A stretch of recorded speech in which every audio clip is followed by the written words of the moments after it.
Assalomu alaykum, siz bilan Huriya Anvar. Endi esa 8 soni. Agar siz tug'ilgan sanangiz 8 bo'ladigan bo'lsa, siz mana shu oilaga baraka keltirdingiz, boylik keltirdingiz, tizim keltirdingiz.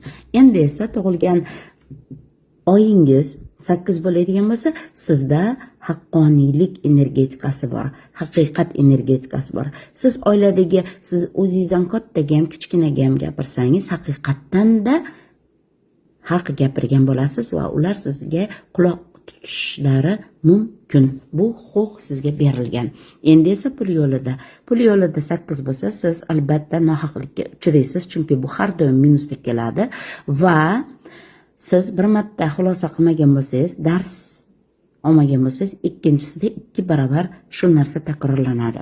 Agarda bu yerda bo'lsa, siz bu yerda ham nohaqlikka uchrashasiz, chunki minusda keladi.